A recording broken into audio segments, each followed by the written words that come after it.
तेजस्विनावधीतमस्तु मा विद्विषावहै। ओम शांति शांति शांति।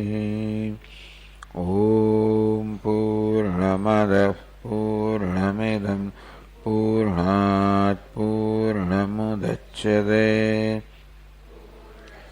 पूर्णमादाय पूर्णमेवावशिष्यते।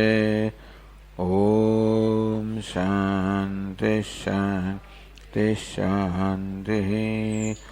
श्रुतिस्मृतिपुराणानाम् आलयं करुणालयं नमामि भगवत्पादं शङ्करं लोकशङ्करम्।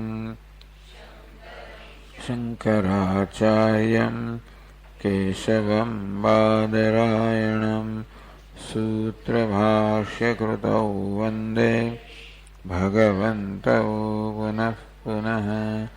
ईश्वरो गुरुरात्मेति मूर्तिभेदविभागिने व्योमवद्व्याप्तदेहाय दक्षिणामूर्तये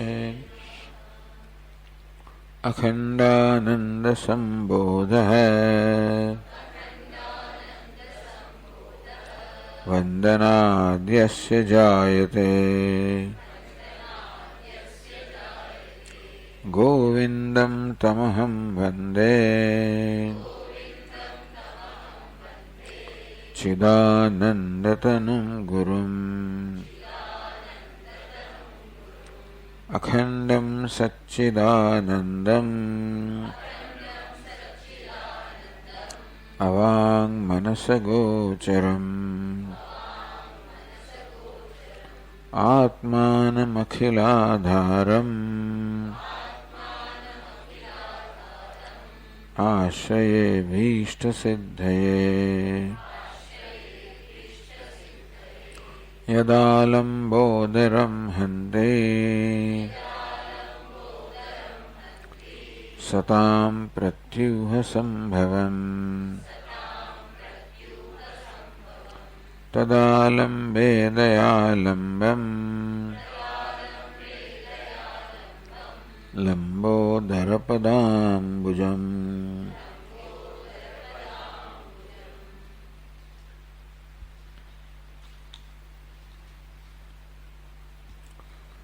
જીવનમુક્તનું પ્રકરણ ચાલી રહ્યું છે. જીવનમુક્ત કોણ પ્રશ્ન થયો?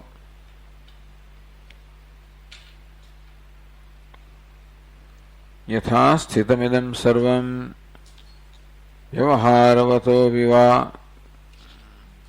વ્યવહારવતોપી ચ અસ્તં ગતં સ્થિતં વ્યોમ સ જીવન્મુક્ત ઉચ્યતે. व्यवहारवतोपि च प्रतिभासमात्रेण परदृष्ट्या वा व्यवहारवतोपि। आ ज्ञानी पुरुष जाने के व्यवहार करतो होय एम जणाय छे अन्यनी दृष्टिए અને વ્યવહાર કેવો છે? આભાસ માત્ર છે. યસ્ય સર્વે સમારંભા કામ સંકલ્પ વર્જિતા. જેના કર્મની પાછળ કામ કે સંકલ્પ નથી. એ કર્મને કર્મ કહી શકાય માત્ર બહારની દ્રષ્ટિએ. જેમ સાપમાંથી ઝેરની કોથળી કાઢી લેવામાં આવે તો એ સાપ દેખાય ખરો, એમાં સાપપણું ના હોય. તેમ કર્મમાં કર્મપણું શું એટલે બંધન કરનાર શું છે? કામ સંકલ્પ વર્જિતા, કામનાઓ. એ જન્મી સંકલ્પમાંથી કે હું આ છું, પોતાના વિશે આ પ્રકારની કલ્પના. આમ ઉપાધિમાં અહમભાવને કારણે જે અહંકાર જન્મતો હોય એમાંથી બધી ઈચ્છાઓ જન્મે, જેમાં આ નથી. જ્ઞાનાગ્નિ દગ્ધ કર્માણમ તમાહુ પંડિતમ બુધા. એમ કહે છે કે એના બધા કર્મ તો જ્ઞાન રૂપી અગ્નિથી ભસ્મ થઈ ગયા છે. તો બુદ્ધિમાન લોકો, જ્ઞાની લોકો આવા મહાપુરુષને પંડિત કહે છે. એટલે વ્યવહાર બતો બી છે, પરદૃષ્ટિયા અન્યની દ્રષ્ટિએ વ્યવહાર કહે છે. પોતાની દ્રષ્ટિએ કેવું છે? વ્યવહારનો આભાસ છે. અસ્તમ ગતમ સ્થિતમ વ્યોમ સજીવન મુક્ત ઉચ્યતે. તો યસ્ય યથા સ્થિતમ ઇદમ જગત તત્વદૃષ્ટિયા અસ્તમ ગતમ. જેની દ્રષ્ટિમાં, એટલે કે ઇન્દ્રિયો દ્વારા જે આ જગત સાથે વ્યવહાર કરે છે, પરંતુ જેની દ્રષ્ટિમાં આ જગતનો અસ્ત થઈ ગયો છે, એની દ્રષ્ટિએ માત્ર અસ્થિભાદી પ્રિયમ છે, પરમાત્મા છે. માટે આ નામ રૂપાત્મા જગતમાં કોઈ સત્યતા રહી નથી, મિથ્યાપણું છે, અથવા જે જોતો પણ નથી. સજીવન મુક્ત ઉચ્યતે નો દેતી નાસ્તમાયાતિ સુખ દુઃખે મુખ પ્રભા. જેના મુખની કાંતિ છે એમાં કોઈ વિકાર નથી આવતો. ન ઉદયતી સુખે ન ઉદયતી દુઃખે ન અસ્તમાયાતી. સુખ આવે એટલે એકદમ જ એમાં હર્ષનો આવેગ આવી જાય, દુઃખ આવે એટલે મુખ મ્લાન થઈ જાય. આમ કોઈ વિકારો જેની કાંતિમાં, પ્રસન્નતામાં જન્મતા નથી. યથા પ્રાપ્ત સ્થિતિર્યસ્ય સજીવન મુક્ત ઉચ્યતે. યથા પ્રાપ્તે વ્યવહારે સ્થિતિ. જે પ્રકારનો વ્યવહાર પ્રાપ્ત થાય એ પ્રકારની સ્થિતિ છે. એટલે કે અન્યની દ્રષ્ટિએ બધો વ્યવસ્થિત વ્યવહાર કરી રહ્યો છે. કોઈને એમ કે જગત દેખાતું જ નથી, વ્યવહાર કેમ કરતો નથી દેખાતું? એટલે ઇન્દ્રિયો દ્વારા દેખાય, અહીં બુદ્ધિની દ્રષ્ટિમાં દેખાતું નથી, છતાં એનો વ્યવહાર વ્યવસ્થિત ચાલતો. યથા પ્રાપ્તે સ્થિતિર્યસ્ય. જે પ્રકારનો વ્યવહાર પ્રાપ્ત થાય એ પ્રકારનો પ્રતિભાવ એનો હોય છે. આવો જીવન મુક્ત. યો જાગર્તિ સુષુપ્તિસ્થ યસ્ય જાગરન ન વિદ્યતે યસ્ય નિર્વાસનો બોધ સજીવન મુક્ત ઉચ્યતે.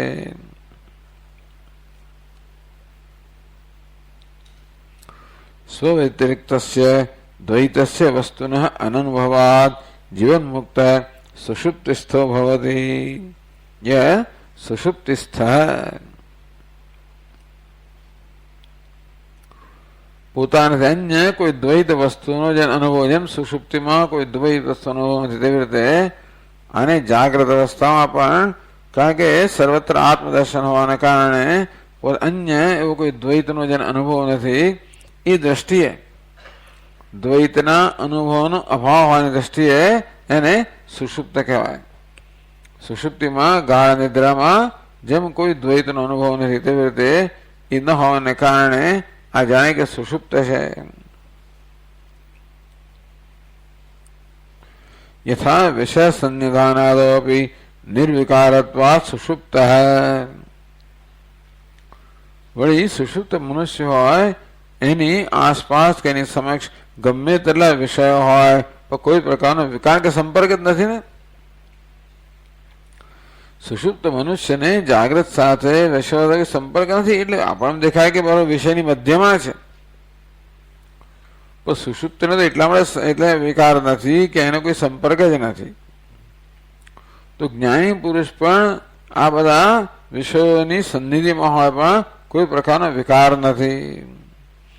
પૂર્ણ હોવાને કારણે વિષયો કોઈ પ્રકારની ભોગ બુદ્ધિ જન્માવતા નથી, અને માટે કોઈ વિકાર જન્મતો નથી. મળે સુષુપ્ત કહેવાય. તથા દ્વૈત આભાસ ઉપલબ્ધત્વાદ જાગૃતિ છે. જાગૃત પણ છે. જાગૃત મનુષ્ય જેવી રીતે આ દ્વૈતમાં વ્યવહાર કરતો હોય, તે પ્રકારે વ્યવહાર કરતો હોવાને કારણે એને જાગૃત કહેવાય. પરંતુ ખરેખર નિર્વિકાર હોવાને કારણે સુષુપ્ત કહેવાય. અથવા ટીકાકારે કહ્યું કે જાગ્રત છે એટલે કે પોતાના સ્વરૂપથી જાગ્રત છે.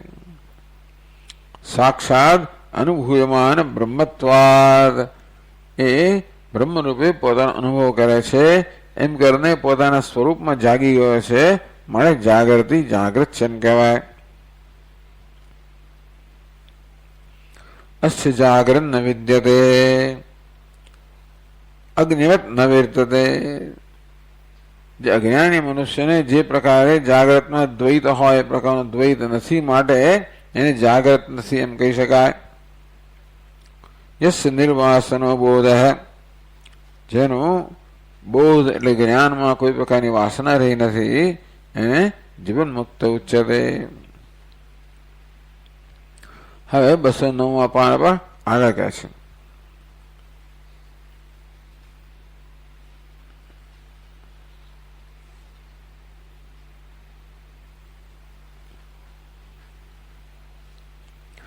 રાગ દ્વેષ ભયાદીનાં અનુરૂપમ ચરન્નપી યોऽन्तર્વ્યોમવદત્યચ્છઃ સજીવન મુક્ત ઉચ્યતે.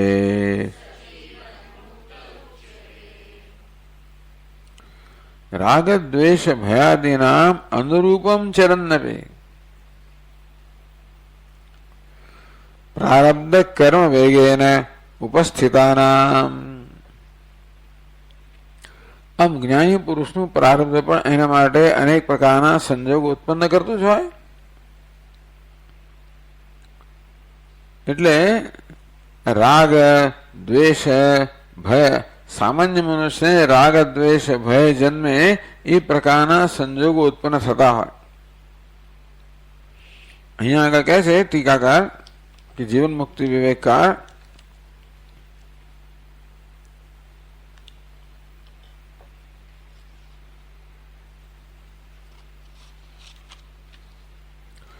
રાગાનુરૂપમ પ્રવૃત્તિ, રાગ દ્વેષ ભયને અનુરૂપ પ્રવૃત્તિ થતી જણાય છે. રાગાનુરૂપ પ્રવૃત્તિ ભોજનાદિ પ્રવૃત્તિ. આમ ભોજન વગેરેમાં જાણે કે રાગ હોય એ પ્રકારનો વ્યવહાર જણાય છે. દ્વેષાનુરૂપમ બૌદ્ધ કાપાદિકા દિવ્ય વિમુખત્વમ. વેદાંતિન છે ને એટલે બૌદ્ધ કાપાલિકા આ બધા મત ધરાવવાથી વિમુખ થઈ જાય, જેને દ્વેષ કરતો હોય એમ જણાય. ભોજનમાં જણાય કે રાગ કરતો હોય એમ જણાય, પેલા બીજા લોકો પ્રત્યે દ્વેષ કરતો હોય એમ જણાય. ભયાનુરૂપમ સર્વ વ્યાઘ્રાદિભ્ય અપસર્પણમ. સાપ આવે એટલે ખસી જાય, વાઘ આવે તો ભાગી જાય. આ પ્રકારે એ ભયને અનુરૂપ વ્યવહાર કરતો જણાય છે. કોઈ શંકરાચાર્ય માટે જ કહેવાય છે ને કંઈક કે જઈ રહ્યા છે, કોઈને માટે કે સામેથી હાથી આવી રહ્યો છે અને ખસી ગયા. કોઈક પૂછ્યું તમે તો અદ્વૈતીન છો, તમને તો હાથીમાં આત્મા દેખાતો, ખસી કેમ ગયા તમે? તમે તો હાથી મિથ્યા છે, તો કે ખસવાનું મિથ્યા છે. એવું ટૂંકમાં જેવી રીતે સામાન્ય મનુષ્ય વ્યવહાર કરતો હોય રાગ દ્વેષ ભયમાં, એને અનુરૂપ આ જ્ઞાની પુરુષ પણ વ્યવહાર કરતો હોય એમ જણાય છે. જાણે કે એને પર રાગ છે, અથવા જાણે કે રાગ હોય એને કેવો વ્યવહાર કરે, દ્વેષ હોય ને કેવો વ્યવહાર કરે, ભય હોય ને કેવો વ્યવહાર કરે, એ પ્રકારનો વ્યવહાર થઈ રહ્યો છે. રાગ દ્વેષ ભયાદિનામ આદિ શબ્દેન માત્સર્ય અનુરૂપમ. કે એના માત્સર્ય હોય, ઈર્ષ્યા હોય, એમાં વ્યવહાર છે. કેવી ઈર્ષ્યા? ઇતર યોગેભ્ય આધિક્યેન સમાધિ અનુષ્ઠાનમ. બીજો કરે છે એને કરતા વધારે અનુષ્ઠાન કરવું સમાધિનું. આમ બીજા પ્રત્યે માત્સર્ય હોય, ઈર્ષ્યા હોય, એ પ્રકારે પણ જણાય છે ઈર્ષ્યાથી પ્રેરિત વ્યવહાર કરતો હોય એમ પણ જણાય છે. અનુરૂપમ ચરન્નપી સત્યપી વ્યુત્થાન દશા ઈદૃશે આચરણે. જ્યારે જાગૃત છે ત્યારે આ પ્રકારનું આચરણ છે. પૂર્વાભ્યાસેન પ્રાપિતે પૂર્વમાં જે પ્રકારે વ્યવહાર કરતો હતો, પૂર્વમાં સાચા રાગદ્વેષ ભયથી વ્યવહાર થતો હતો, પૂર્વમાં અજ્ઞાન અવસ્થામાં, તો એ પ્રકારે જે વ્યવહાર થતો હતો એવા અભ્યાસને કારણે અત્યારે પણ એ પ્રકારનો વ્યવહાર થઈ રહ્યો છે.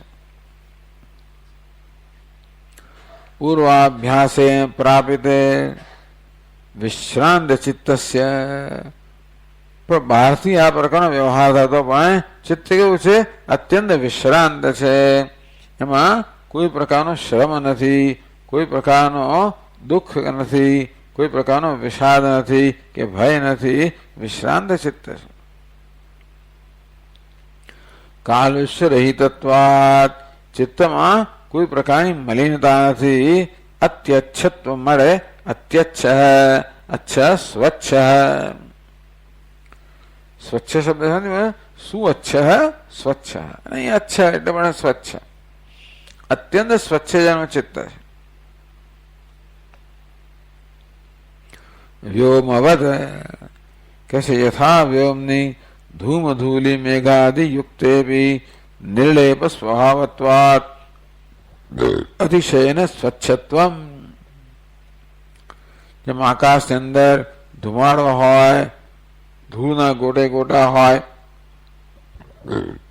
વાદળો હોય, હોવા છતાં પણ નિર્લેપ સ્વભાવત્વાત આકાશ કેવું છે? કોઈ રીતે લેપાયમાન થતું નથી. તેથી આ બધી દેખાતી મલિનતાઓમાં પણ આકાશ અત્યંત સ્વચ્છ છે. રાગ દ્વેષ ભય માત્સર્ય વગેરે રૂપી મલિનતાઓ જણાતી હોવા છતાં પણ વાસ્તવમાં આત્મામાં નિષ્ઠ હોવાને કારણે અત્યંત સ્વચ્છ છે.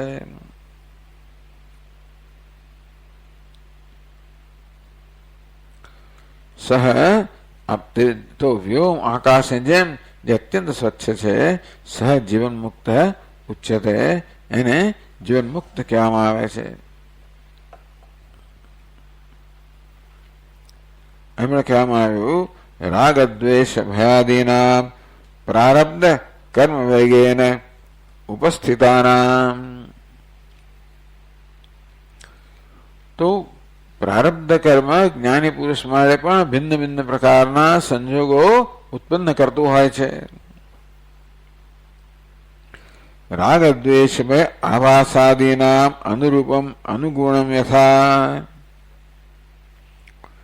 એ પણ જાણે કે રાગ હોય ને વર્તન કરતો હોય, દ્વેષ હોય ને વર્તન થતું હોય, ભય હોય ને વર્તન થતું હોય, આભાસ.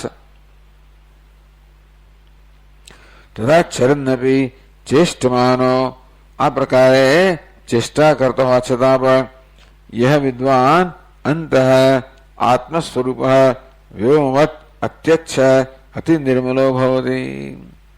અંતરમાં તો અત્યંત વિનિર્મળ છે. યથા વ્યોમ નિર્મલમ એવ, નિર્મલમ જેમ આકાશ કેવું છે? નિર્મળ છે.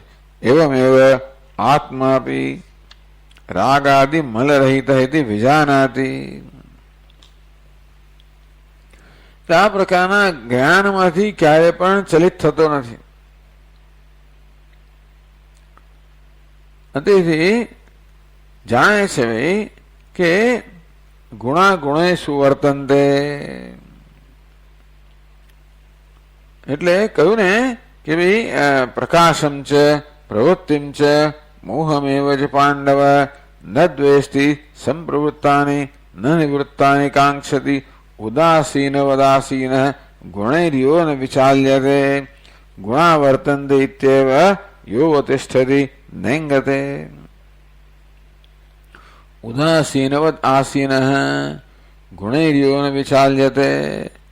ગુણ આ પ્રકારનો ખેલ કરતા હોય, સત્વગુણ રજોગુણ તમોગુણ જાત જાતના ખેલ કરતા હોય એના મનમાં સાત્વિક રાજસ તામસ ભાવ કદાચ જન્મતા પણ હોય પ્રારબ્ધને કારણે, ભાઈ જાણે છે ગુણા વર્તનતે, આ તો બધું ગુણોનું વર્તન છે, આ બધો ગુણોનો આભાસ છે. એ ન ઇંગતે, તેથી જે ક્યારેય પોતાના સ્વરૂપથી ચલાયમાન થતું નથી.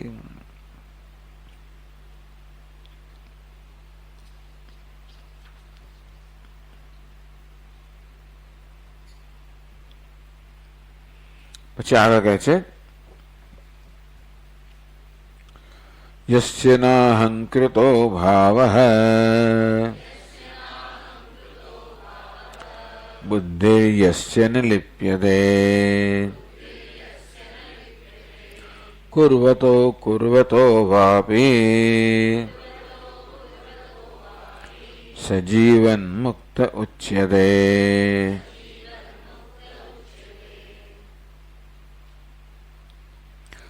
यस्य विदुषः अहंकृतः अहंकर्ता इति एवं विदो भावः भावना ज्ञानं न भवति. यस्य न अहंकृतो भावः, જેનામાં અહંકારનો ભાવ નથી કે અહંકારની વૃત્તિ નથી. અહંકાર કોને કહેવાય? અહમ કર્તા હતી, હું કર્મ કરી રહ્યો છું એ પ્રકારના અભિમાનથી મુક્ત છે. ત્યારે કોણ કર્મ કરે છે? ઇન્દ્રિયાણી ઇન્દ્રિયાર્થેષુ વર્તન્તે નાહમ.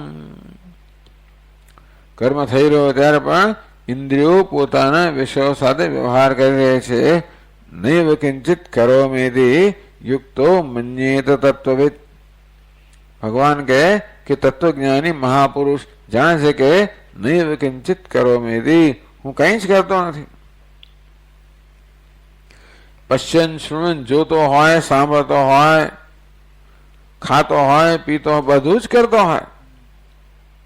સ્પૃશન જિગ્રન અસ્નન ગચ્છન, જતો હોય, આવતો હોય, બધું જ કરતો હોય. પણ નૈવ કિંચિત કરોમીતિ, હું કઈ જ કરતો નથી. આ પ્રકારના જ્ઞાનમાં જે નિષ્ઠ છે. ઇન્દ્રિયાણી ઇન્દ્રિયાર્થેષુ વર્તન્તે, ઇન્દ્રિયો પોતાના વિષયમાં વ્યવહાર કરી રહી છે, એમાં હું કઈ જ કરતો નથી. તો હું કોણ છું? અહમ તો તદ વ્યાપાર સાક્ષી અકર્તા ઇતિ એવમ પશ્યતિ. તત્રૈવમ સદી આત્માનમ કર્તારમ કેવલમ તો પશ્યતિ અકૃત બુદ્ધિત્વાત. અજ્ઞાની મનુષ્ય છે એ આત્માને કર્તા રૂપે જોયે છે. સર્વ કર્મ થઈ રહ્યા છે ઇન્દ્રિયો વડે કે પ્રકૃતિના ગુણો વડે થઈ રહ્યા છે. પ્રકૃતિ ક્રિયમાણાની ગુણૈ કર્માણી સર્વશઃ. ભગવાન કહે કે પ્રકૃતિના ગુણો વડે સર્વ રીતે સર્વ કર્મ થઈ રહ્યા છે. અહંકાર વિમૂઢાત્મા કર્તાહમિતિ મન્યતે, પણ પ્રકૃતિમાં ઉપાધિમાં અહમ ભાવ જેને છે, હું કર્મ કરું છું એવો ભ્રમ ધરાવે છે. એ ભ્રમ નહીં ધરાવતો.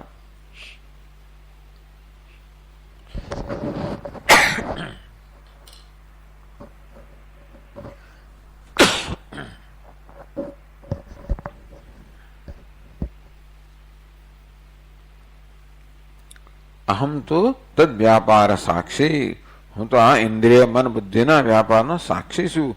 કર્મણી અકર્મય પશ્ચેત, કર્મ થઈ રહ્યું છે આ ઉપાધિના સ્તરે. હું કોણ છું? અકર્તા છું. આ પ્રકારની દ્રષ્ટિ જે ધરાવે છે કે છે યસ્ય નાહંકૃતો ભાવઃ બુદ્ધિર્યસ્ય ન લિપ્યતે. યસ્ય બુદ્ધિ અંતઃકરણમ ન લિપ્યતે. એની બુદ્ધિ કે અંતઃકરણ જરાય પણ લેપાયમાન થતું નથી. ન અનુસાયની વર્તતી ભવતી.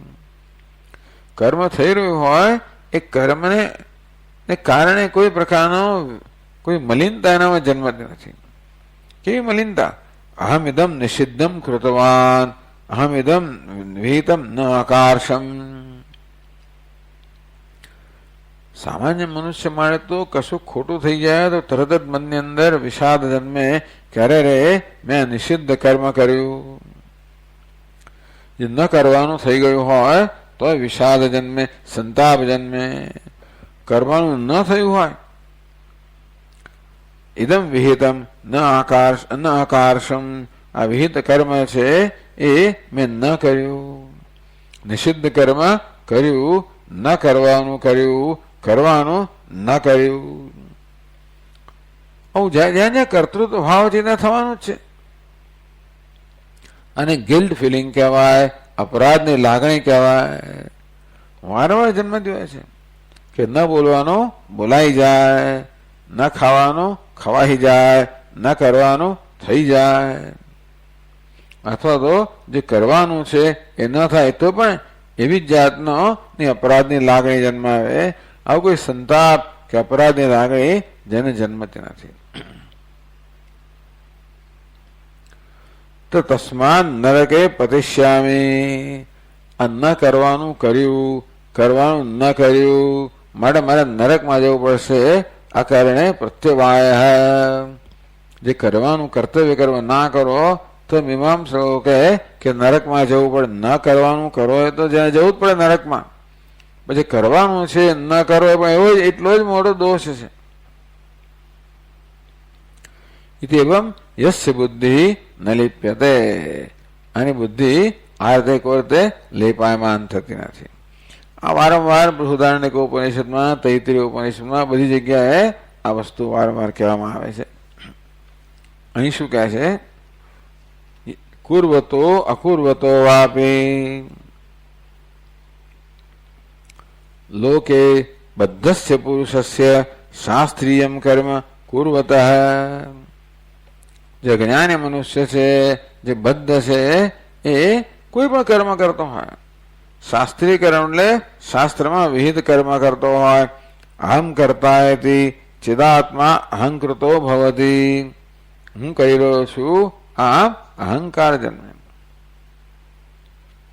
અકુર્વતઃ એટલે પછી ભાવિ સ્વર્ગમ પ્રાપ્સ્યામિ એથી બુદ્ધિ લિપ્યતે.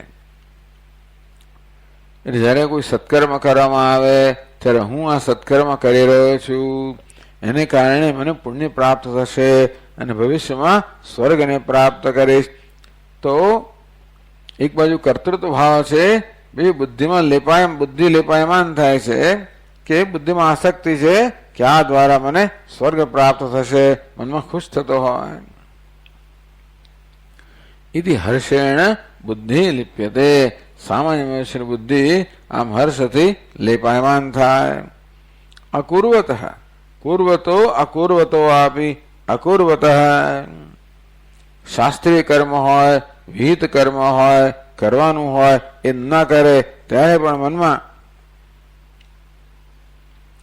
ત્યક્તવાનસ્મિતિ અહંકૃતત્વમ, ત્યારે પણ અહંકર્તા, હું કરતો નથી, જે કરવું જોઈએ તે એ પણ અહંકાર જ છે.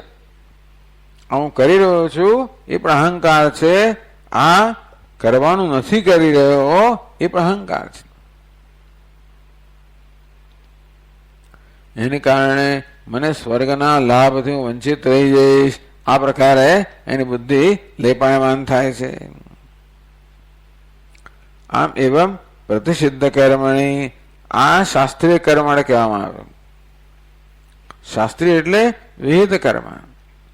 આ કરવાથી અહંકાર છે માટે મને સ્વર્ગની પ્રાપ્તિ થશે, આવું બુદ્ધિમાં લેપ જન્મે. અથવા આ શાસ્ત્રીય કર્મ ન કર્યું માટે હું સ્વર્ગથી વંચિત રહી જઈશ, એ પ્રકારની બુદ્ધિમાં લેપાયમાન બુદ્ધિ થાય, આસક્તિ જન્મે. તો નિષિદ્ધ કર્મ થઈ જાય તો અરે આ નિષિદ્ધ કર્મ મેં કર્યું, મારે નરકમાં જવું પડશે, એ પ્રકારે બુદ્ધિ લેપાયમાન થાય. નિષિદ્ધ કર્મ ના કર્યું, નરકથી હું બચી જઈશ, આ પ્રકારે લેપાયમાન થાય. વ્યવહારિક કર્મ કરે તો આ પ્રકારનો વ્યવહારિક લાભ થશે એમ લેપાયમાન થાય. વ્યવહારિક કર્મ ન કરે તો આ લાભથી વંચિત રહી જઈશ, એ પ્રકારે લેપાયમાન. ટૂંક બધા જ પ્રકારના કર્મ કુર્વતઃ અકર્વતઃ વાપી. વિહિત કર્મ કરતો હોય, નિષિદ્ધ કર્મ કરતો હોય, લૌકિક કર્મ કરતો હોય, દરેકની અંદર અજ્ઞાની મનુષ્યના મનમાં હું કરી રહ્યો છે અહંકાર હોય, એને કારણે ફલાણું ફળ મને મળશે કે ફલાણું મનાથી નહીં મળે કે આનાથી હું બચી જઈશ, આ પ્રકારે આસક્તિને કારણે બુદ્ધિ લેપાયમાન થાય. આવું કંઈ જેને થતું નથી તો કહે છે જીવન મુક્ત સેતુ તાદાત્મ્ય અધ્યાસ અભાવાત. જીવન મુક્તને ઉપાધિમાં અહમભાવ નથી, આ કર્તૃત્વ ભોક્તૃત્વ બંને ઉપાધિમાં છે, એમાં તાદાત્મ્ય ન હોવાને કારણે હર્ષાદિ અભાવાત છે, હર્ષ શોક વગેરેના વિકારથી મુક્ત છે. માટે કોઈ પ્રકારનો દોષ એનામાં નથી. સહ જીવન મુક્ત ઉચ્ચતે, એને જીવન મુક્ત કહેવામાં આવે છે. પછી વચ્ચે બે શ્લોકો છે જે આપણી ચોપડીમાં નથી. યસ્માનનો દ્વિજિત, આવા શ્લોકો તો પરિચિત છે ને. યસ્માનનો દ્વિજતે લોક, લોકાનનો દ્વિજતે છે, કયા અધ્યાયમાં આવે છે? અચ્છા, હમણાં 12 અને 15 અધ્યાયનો અભ્યાસ ચાલે બરાબર. હર્ષામર્ષ ભયાન મુક્ત સજીવન મુક્ત ઉચ્યતે. યસ્માત ન ઉદ્વિજતે લોક, જેને કારણે બીજા કોઈનો ઉદ્વેગ જન્મતો નથી. ટૂંકમાં બીજાનો ઉદ્વેગ થાય એ પ્રકારનું કર્મ એ કરતો નથી. અધિક્ષેપ તાડાનાદવ અપ્રવૃત્તત્વાત, કોઈનું અપમાન કરવું, કોઈને ઈજા કરવી, આમ કરવાથી આપણે કોઈનામાં ઉદ્વેગ જન્માવતા હોઈએ છીએ. અથવા કશું કોઈનું લઈ લેવું, બીજા કશા પર દાવો કરવો, એને પણ ઉદ્વેગ જન્મે. કશાકમાં ભાગ પડાવવો, ઉદ્વેગ જન્મે. આમ આપણા વર્તનથી બીજામાં અનેક રીતે ઉદ્વેગ જન્મતો હોય છે, જો આપણે સાવધાન ન હોઈએ તો. કશું કર્યા વગર પણ આપણે કોઈનામાં ઉદ્વેગ જન્માવી શકીએ. કોઈને એમ લાગે મારા ભાગ પડાવશે, કોઈ પ્રકારનો હક આપણે કરીએ કે આ મને જોઈએ વગેરે વગેરે, તો આપોઆપ બીજો જે છે એને એ ભયમાં મુકાઈ જાય, એ ભયભીત થઈ જાય, એનામાં અસલામતી જન્મે. એમ પ્રમાણે ઉદ્વેગ જન્મે. આ જ્ઞાની પુરુષ કોઈ દિવસ કોઈના ઉદ્વેગનું કારણ બનતો નથી. એ ક્યાંય કોઈને દાવો કરતો નથી, કોઈ હક કરતો નથી, કશું કોઈને ઈજા કરતો નથી, એને જરૂર નથી ને. આવું જે વર્તન થતું હોય અંદરની અધૂરપને કારણે થતું હોય, અંદરના આવેગોને કારણે થતું હોય, આવું ન હોવાને કારણે એ કોઈનો ઉદ્વેગનું કારણ બનતો નથી.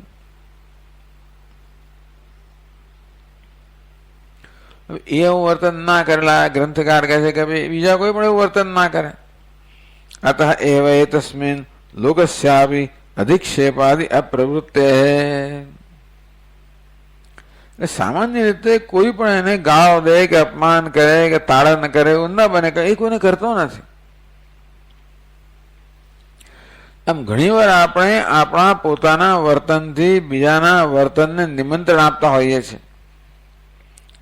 તમે કશું કહો એટલે પેલો બે કે સામાન આપણે તમે કહે એટલે બીજો સંભળાવે.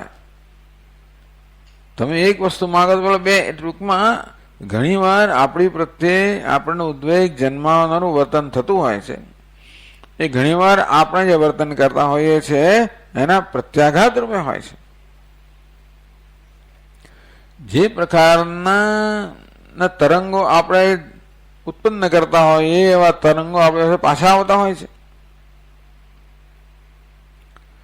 અને એ રીતે આપણી પ્રત્યે કયા પ્રકારનું શું વર્તન કરવામાં આવે છે એમાં કદાચ આપણો ફાળો હોય. આપણે એમ માનતા હોઈએ કે બીજા જ માત્ર જવાબદાર છે વર્તન કરવા માટે, પરંતુ શક્ય છે કે જાણે અજાણે આપણે એવા વર્તનને નિમંત્રણ આપતા હોઈએ. એટલે અત્યારે કશું ના કર્યું હોય પણ આપણા મનની પ્રકારની વૃત્તિઓ હોય જે એવા જાતના તરંગો આગળ મોકલી રહી છે જેને કારણે એવા તરંગો પ્રાપ્ત થયું બને. એવું ન હોવાને કારણે એ પણ કોઈના એને કોઈ ઉદ્વેગ જન્માવતો નથી, એનામાં કોઈને કારણે ઉદ્વેગ જન્મતો નથી એમ કહેવાય. કશ્ચિત દુષ્ટસ્ય, પણ ઘણા દુષ્ટ લોકો હોય છે જે કોઈ કારણ વગેરે જ દુર્વર્તન કરતા હોય. બીજા લોકો હોય તો કારણથી એવું વર્તન કરતા હોય એટલે આપણો ઉદ્વેગ જન્માવ્યો હોય તો આપણે વળતો ઉદ્વેગ જન્માવે એવું બનતું હોય. પણ કેટલાક દુષ્ટ લોકો એવા હોય જે કોઈ કારણ વગેરે જ ઉદ્વેગ જન્માવતો હોય, એવું અયોગ્ય વર્તન કરતા ઘણા લોકો હોય છે. તત્ પ્રવૃત્તપી એતચ્ચે તાદૃશ વિકલ્પ અનુદયાત, પણ આનામાં ઉદ્વેગ નામનો ખ્યાલ જન્મતો નથી. તેથી ન ઉદ્વિજતે, એ ઉદ્વેગ પામતો નથી. હર્ષામર્ષ ભયાદ મુક્ત, હર્ષ કોઈ આપણું ધારી વસ્તુ થાય, હર્ષનો આવેગ આવે. અમર્ષ અસહનશીલતા, સહિષ્ણુતાનો અભાવ, કોઈ સહન ના કરી શકીએ. ભય, આ બધા પ્રકારના પ્રત્યાઘાતોથી જે મુક્ત છે, સહ જીવન મુક્ત ઉચ્યતે. પછી કહે છે શાંત સંસાર કલન કલાવાન નિષ્કલ યહ સચિત્તોપી નિશ્ચિત્ત સજીવન મુક્ત ઉચ્યતે. શાંત સંસાર કલન,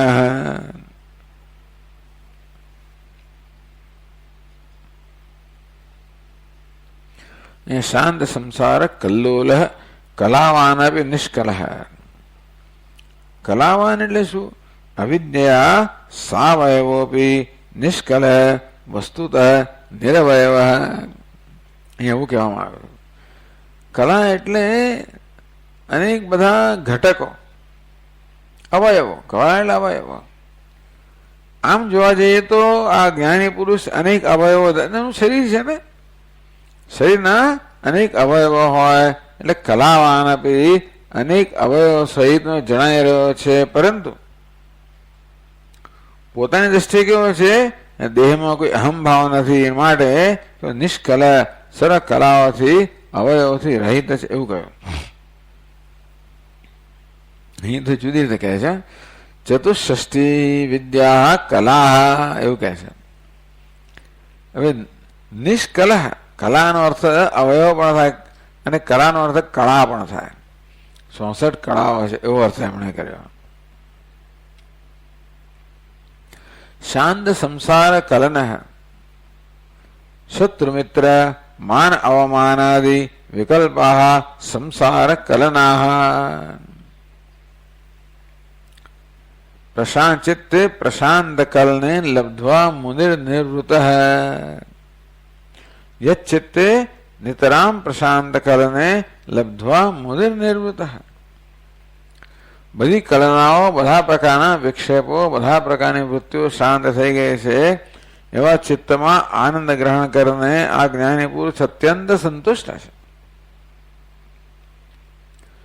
એટલે આવી જાતના વિકલ્પો જન્મવા, આ શત્રુ છે, આ મિત્ર છે, આ માન છે, આ અપમાન છે, આ પ્રકારના વિકલ્પો મનમાં જન્મવા અને કલના કહેવામાં આવી.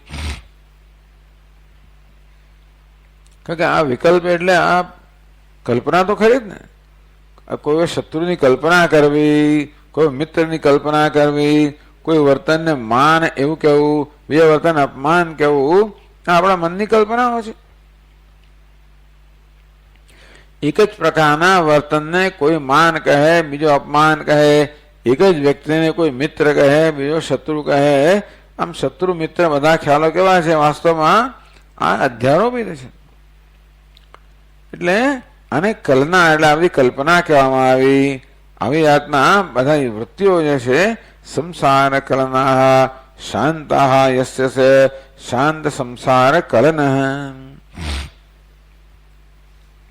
અહીં શાંત સંસાર કલ્લોલ સરખો છે.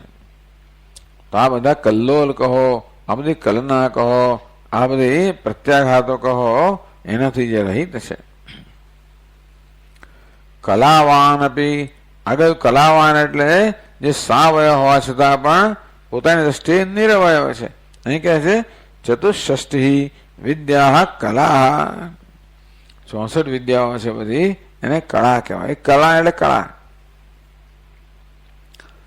તત્સદ ભાવે કલાવાન અપી, અનેક પ્રકારની કળાઓ ધરાવતા હોવા છતાં પણ જે નારદ મુનિ અનેક બધી કળાઓ ધરાવતા હતા.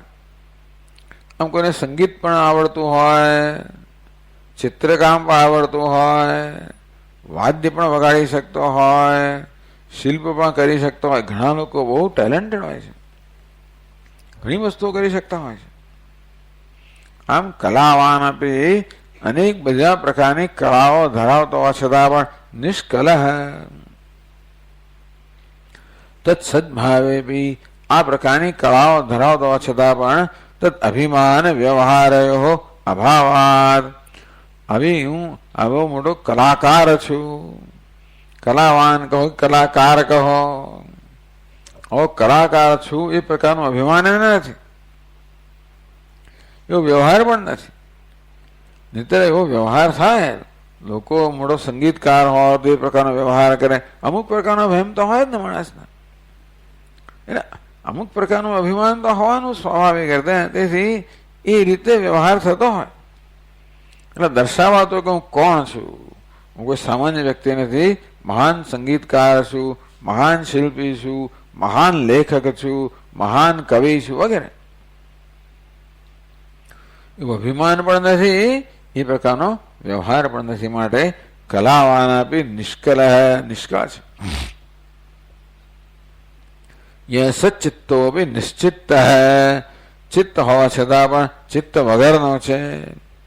ચિત્ત છે એટલે ભલે મનોનાશ કહેવા છતાં પણ મન વિચાર તો કરે છે, પણ નિશ્ચિતત્વમ, કોઈ અજ્ઞાનની વૃત્તિઓ જન્મતી નથી. મનોનાશ એટલે અજ્ઞાનમાંથી જન્મેલી કોઈ વૃત્તિઓ ન હોવાના કારણે નિશ્ચિત છે એમ કહેવાય. સ જીવન મુક્ત ઉચ્ચતે, એને જીવન મુક્ત કહેવામાં આવે છે. પછી 972 શ્લોકમાં કહે છે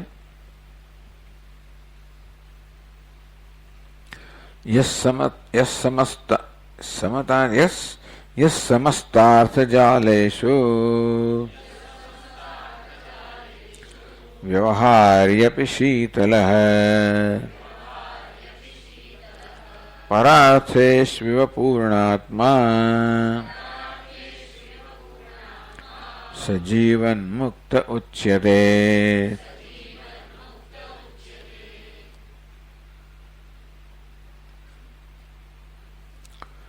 यह समस्त अर्थजालेषु व्यवहारी अपि परार्थेषु एव. અર્થજાલ એટલે બધા પદાર્થોનો સમૂહ. વ્યવહારની અંદર બધા પદાર્થોના સમૂહ સાથે બધું કામ કરતો હોય. અહીં દૃષ્ટાંત આપે છે પરકાર્યેષુ પરાર્થેષુ, પણ બધા પોતાના નથી, આ અન્યના પદાર્થો છે એ પ્રકારે એના મનમાં એવી તો વ્યવહાર કરે છે. જેમ આપણે કોઈને ઘરે મહેમાન થઈને ગયા હોઈએ તો ત્યાં બધી વસ્તુઓનો આપણે આનંદ લેતા હોઈએ, ઉપયોગ કરતા હોઈએ, પણ મારા પણ જન્મતું નથી. હોટલમાં રહેતા હોઈએ તો પણ બધી વસ્તુનો ઉપયોગ કરો, મારો ખિસ્સામાં કઈ લોકો મૂકી દેતા હોય છે કે એરોપ્લેન અંદર પણ લોકો ચમચીન છરી કાંટાનું ખિસ્સામાં મૂકી દે, એવું કરતા હોય છે. પણ એવું સામાન્ય કોઈ કરે નહીં, એટલે આ તો આપણું નથી, આ બધું પરાર્થે શું અન્યનું છે. એટલે એ છરીનો છરી તરીકે જ ઉપયોગ થાય, કાંટાનો કાંટા તરીકે ઉપયોગ થાય, ચમચીનો ચમચી તરીકે ઉપયોગ થાય, છતાં પણ એમાં મારા પણ નથી. પરાર્થે શું અન્યનું એ પ્રકારે વ્યવહાર થાય. અહીં કહે છે પરગૃહે વિવાહોત્સવાદૌ સ્વયં ગત્વા. હવે આપણે ધારો કે બીજા કોઈને ઘરે ગયા હોઈએ, ત્યાં વિવાહ વગેરે કોઈ ઉત્સવ થઈ રહ્યો હોય અને તમે ઘણું કામ ત્યાં આગળ કરો, તત્પ્રીત્યે તદીય કાર્યેષુ વ્યવહરન્નપી. કોઈને ઘરે ગયા હોય તમે કામે લાગી જાઓ, તત્પ્રીત્યે એને ખુશ કરવા માટે, અથવા તમારામાં એ પ્રકારની વૃત્તિ છે કે તમે જ્યાં જાઓ ત્યાં કામે લાગી જતા હો. ધારો કે છતાં પણ લાભાલાભયો હર્ષ વિષાદ રૂપમ બુદ્ધિ સંતાપમ ન પ્રાપ્નોતી. એ બીજાનું છે ને, મારે ત્યાં લાભ થયો હોય તો લાભ બીજાનો છે, ગેરલાભ થયો તો ગેરલાભ બીજાનો છે. તેથી કોઈ હર્ષ કે વિષાદ જન્મતો નથી. આપણે પોતાનો લાભ થયો હોય તો હર્ષ જન્મે, પોતાને ગેરલાભ થયો તો વિષાદ જન્મે. પણ બીજા માટે વ્યવહાર કરતા હોઈએ ત્યારે આપણને પોતાપણો ન હોવાને કારણે કોઈ પ્રકારનો આવો પ્રત્યાઘાત જન્મતો, વિકાર જન્મતો નથી.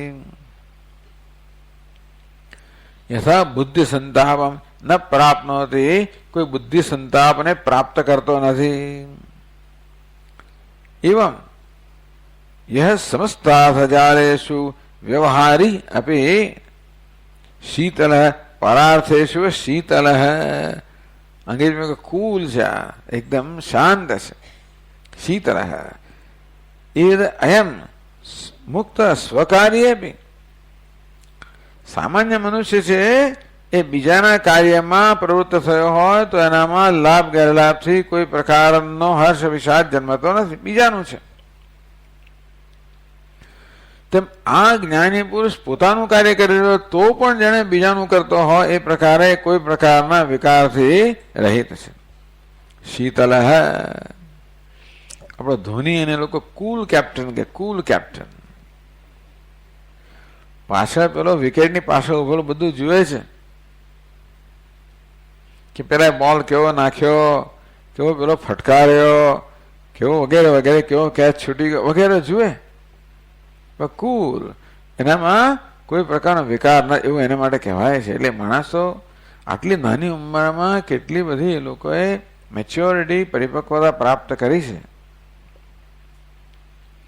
આ બધા લીડરશિપ ક્વોલિટી છે, ટૂંકમાં નેતૃત્વ.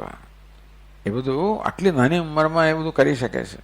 બધું વિકસતું પણ હશે, પણ એવી રીતે એને કુલ કેપ્ટન. કારણ કે જે આપણે તો એટલું જ કહી શકીએ કે જે વસ્તુ આપણે બદલી શકવાનું નથી એને માટે કોઈ પ્રકારનો સંતાપ કરવાનો અર્થ નથી. એ રીતે પ્રસાદ બુદ્ધિથી સ્વીકારવામાં આવે તો પણ મન આપણું શીતળ રહે. પણ આને તો કોઈ અહમ ભાવ જ નથી. એટલે લાભ ગેરલાભ જાતની એ પ્રકારની વૃત્તિ જ નથી. અમુક વસ્તુ થયો, આપણે લાભ થયો એવું આપણે માનીએ તો હર્ષ જન્મવાનો છે. બીજું કંઈક થાય એટલે ગેરલાભ થયો એવી જાતનું જો આપણું નિર્ણય હોય તો જરૂર આપણે શોક થવાનો છે. એવો નિર્ણય, એવી પ્રકારનું જજમેન્ટ, એવો નિર્ણય જન્મતો જ નથી. બધું બરાબર જ છે. અહીંયા તો અહીંથી ત્યાં ગયું. જેમ પેલા મહાત્માને આગળ સાંજે બધા ભક્તો અલંકાર પહેરાવી ગયા કે ભાઈ મહાત્મા આખો રાત પહેરશે, અલંકારો પવિત્ર થઈ જશે, બીજું સ્વર લઈ જઈશું, દીકરીને આપણે લગ્ન થવાના છે ને આપીશું. પેલા પહેરી લીધા, બધા પહેરાવે. એટલે બીજે સવાર આવે એ કે અલંકાર મળે જ નહીં એના પર. ક્યાં કે મારે કોઈ કે આપ્યા ને કોઈક લઈ ગયો, રાત્રે ચોરાવીને લઈ ગયા. મારું છે એ પ્રકારની જો એમાં એ પ્રકારનો જો ખ્યાલ હોત તો જરૂર એમાં કોઈ પ્રકારનો વિરોધ થયો, કશું નહીં. પહેરાવ્યા એનો કોઈ હર્ષ નથી, લઈ ગયા એનો કોઈ શોક નથી. કારણ કે એમાં મારું, હું અને મારું કે આ લાભ ગેરલાભ એ પ્રકારની કોઈ વૃત્તિ જ નથી.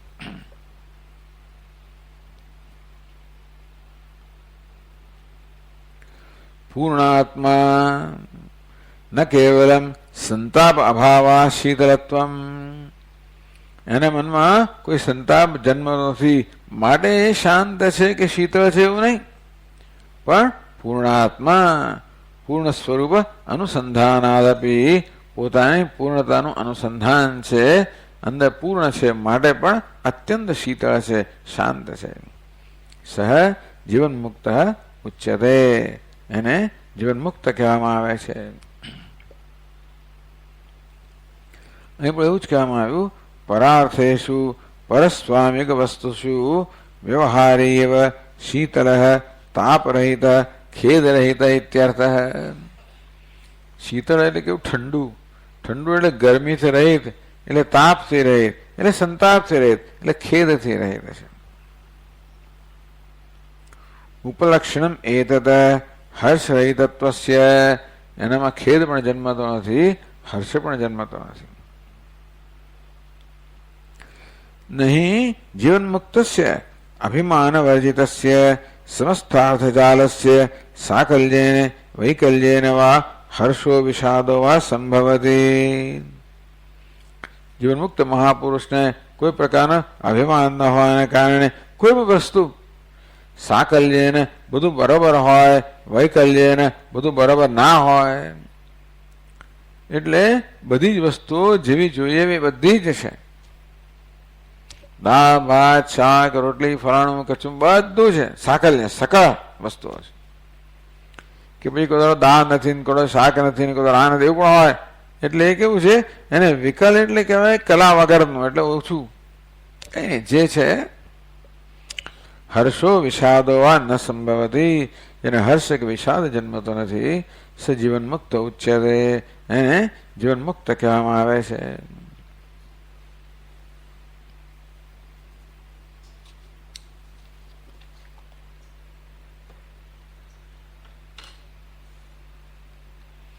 પછી આગળના શ્લોકમાં કહે છે, દ્વૈત વર્જિત ચિન્માત્રે પદે પરમ પાવને અક્ષુબ્ધ ચિત્ત વિશ્રાંત સજીવન મુક્ત ઉચ્યતે.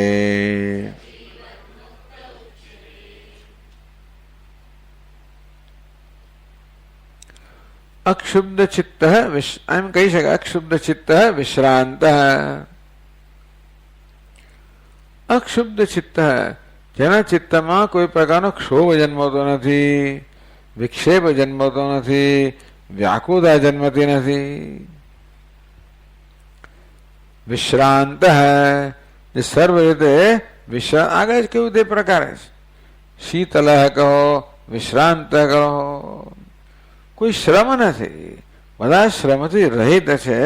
અત્યંત વિશ્રામ એટલે અત્યંત શાંત છે, ટોટલી રિલેક્સ્ડ એને કહેવાય. એટલે બધી જ રીતે એ વિશ્રાંત છે, કોઈ જાતની શાંતિ અશાંતિ નથી, શ્રમ નથી, બધા શ્રમથી મુક્ત છે, શ્રમ રહિત છે.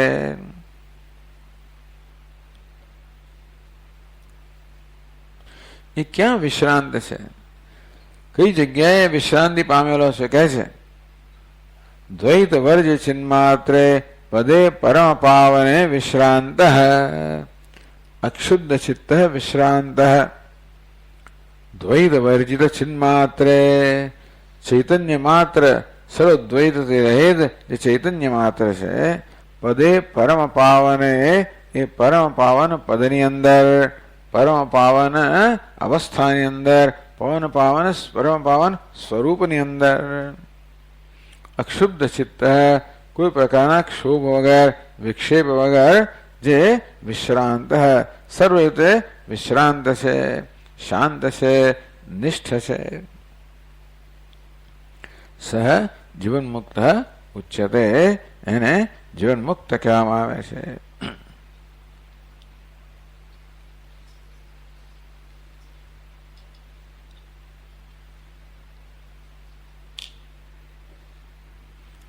પછી કહે 974માં શ્લોકમાં,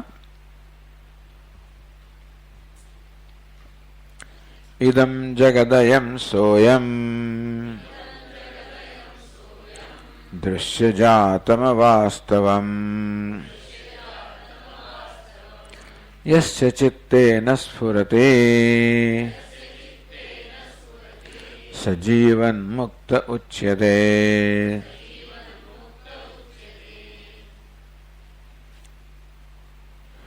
યસ્ય ચિત્તે ન સ્ફુરતિ, જેના ચિત્તમાં આ વસ્તુઓ સ્ફૂર્તિ જ નથી.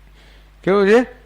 ઇદમ જગત, આ જગત છે એ પ્રકારનો ખ્યાલ જેના મનમાં સ્ફુરતો નથી. કારણ કે આ બ્રહ્મ છે એક જ માત્ર ખ્યાલ છે જેના ચિત્તમાં.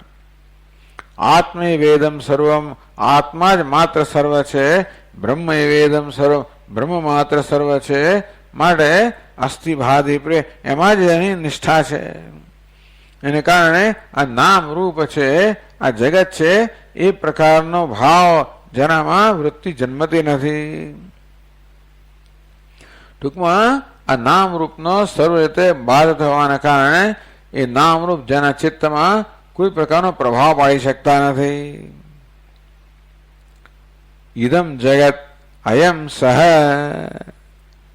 અયમ આ સહ એટલે તે, અયમ સોયમ આ પેલો છે, એટલે ઇદમ આ પેલું છે, આ પેલો છે, આ પ્રકારના ટૂંકમાં આવી કોઈ પ્રકારની વ્યક્તિગત ઓળખાણ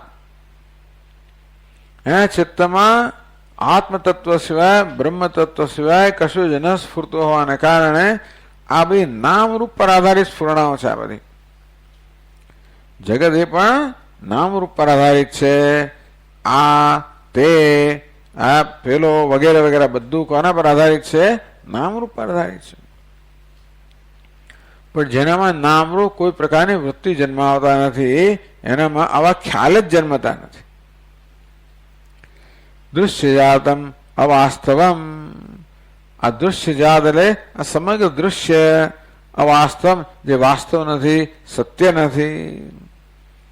યસ્ય ચિત્તે ન સ્ફુરતે, ટૂંકમાં જે નામ રૂપાત્મક દૃશ્યની મિથ્યાત્વમાં જે દ્રઢ છે ત્યાં સુધી કે નામરૂપ એનામાં કોઈ પ્રકારનો પ્રભાવ કે વૃત્તિ જન્માવતા જ નથી, એનામાં માત્ર બ્રહ્માકાર વૃત્તિ જન્મતી હોવાને કારણે બીજા કશાદે સભાન પણ નથી એમ કહી શકાય. યસ્ય ચિત્તે ન સ્ફુરતે, આ અવાસ્તવિક મિથ્યા જે દૃશ્ય જાત છે, દૃશ્ય સમૂહ છે, દૃશ્ય જગત છે, એ જેનામાં ચિત્તમાં સ્ફુરતું નથી. સહ જીવન મુક્ત ઉચ્ચતે, એને જીવન મુક્ત કહેવામાં આવે છે. ચાલો આપણે અહીંયા વિરામ લઈશું અત્યારે.